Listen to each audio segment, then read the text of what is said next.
Hi, this is Zelda Sheldon beaming out to you from beautiful Sydney, Australia. I'm Regional Coordinator for the first Australian chapter of NSAI, the Nashville Songwriters Association International.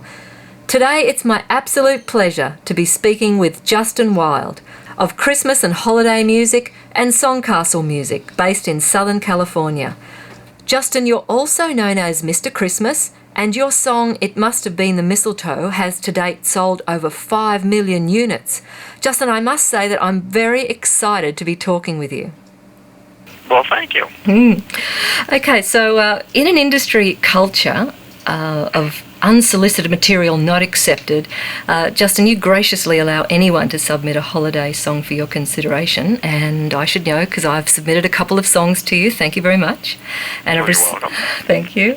It's a very generous offer on your part. I just love to hear the stats on how many songs you receive and what you say yes to. Yeah, I get probably, anywhere, a small day is maybe 2 submissions, a big day could be, and by 2 submissions, 2 packages. Sometimes they're 1 song each, sometimes they're 2 or 3 or 4. Sometimes I get 5 in a day. And I get that 6 days a week. Mm-hmm. So if you just figure, on the average, let's say I get 3 packages a day, and let's say some of them have a couple of songs, that's 5 songs a day. To multiply that 5 songs a day times, 300 days a year of mail delivery, I probably get about 1,200 to 1,500 songs a year. And I probably wind up signing 1 out of 100 to 1 out of 150. It'll come in chunks. I might sign 2 or 3 over the course of a month, and then I might go a couple of months without signing anything.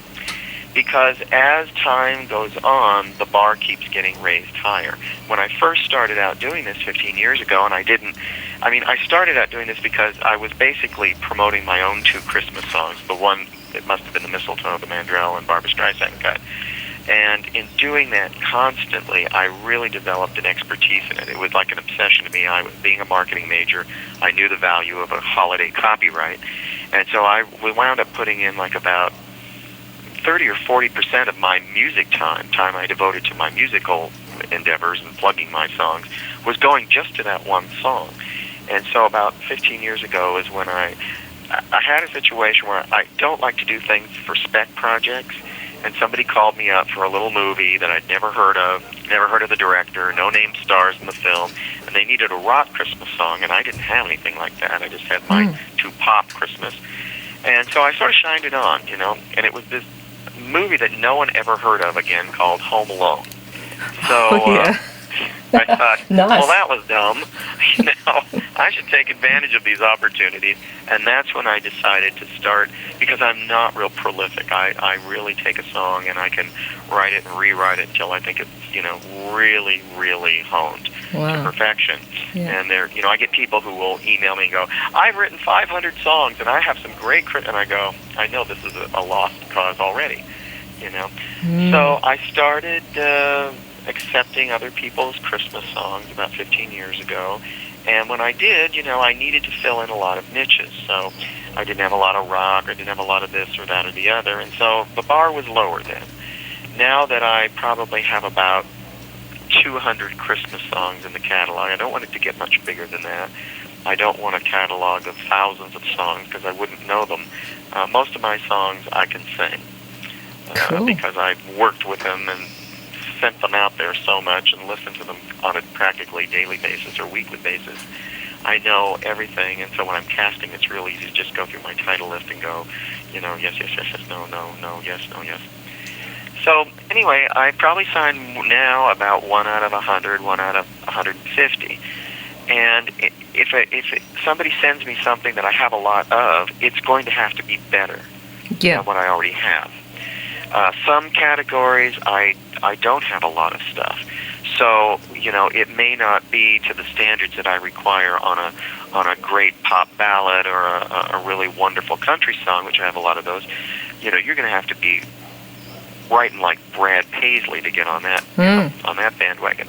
But if you're throwing me something that's grunge rock or a polka or something that I have, or island songs, I have I think 3 island Christmas songs, I'd be more inclined to take something that's not quite up to the standard, simply to help fill in the gaps there, especially in more eclectic styles that I don't get a lot of calls for. Excellent. All right, well, Justin, without naming names or companies, can you tell me something about the profile of some of your clients and users for your holiday music, and maybe why they seek out your services? Well, first I would have to tell you, I wish more of them did seek out my services. Amazing. I know my strengths and weaknesses. I am not a producer. I'm great with melody and great with lyric, and I'm a song-oriented person. I'm not a producer. But, and I am quite the marketing hustler. And I'm very organized, and those are my strengths.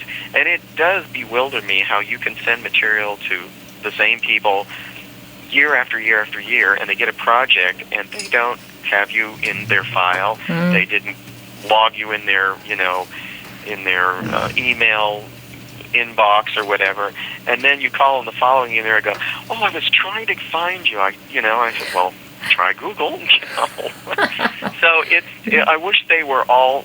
I have a few that are constant people that use things yearly, but it's constantly a situation of trying to find. I probably spend a third of my time researching projects through various channels. And then I have a couple of people who are at TV shows that, they come to me only for when they need holiday material, which is really nice. But in terms of artists, very few artists, name artists. Now, I do get a lot of calls from, like, independent artists who are doing a Christmas album, or they've found something on my website, because since they're not being inundated from the industry, in Faith Hill, when she was doing her Christmas album, I'm sure they got 1,000 submissions. So it does bewilder me to think, if I was a major star and I was going to do if I was going to do a Hawaiian album, I'd try and find out who was the definitive source for Hawaiian music, and then I would go to that person. But they don't seem to figure that out. So, okay. I'm just calling constantly, and then the other thing is you might have a great connect at a certain production company or a network, but those positions change every 3 to 4 years. Sure. People are moving up, moving on, getting married, retiring, whatever, getting downsized in the company. So, you spend a lot of time building relationships that evaporate in 1 year. And I call about 350 managers. All of those managers have clients that would be good prospects for Christmas albums. They may have never done a Christmas album. They may have done one in the past, and they're ripe to do another one. Major pop stars and country stars will probably do at least 2, sometimes 3, and as many as 4 Christmas albums over the course of their career. Kenny Rogers has done 4. Anne Murray has done 4 or more. People like that. So, I have that call list, and I call it usually in the early part of the year, like late January, and again in mid-spring, and if I have time, late summer. Christmas records are usually all finished by end of July. Once in a while, you'll get a late project in the first week or 2 of August, but usually by late July, they're mixing, and once they're mixing, it's pretty hard to try and bump something they've already spent money on to record.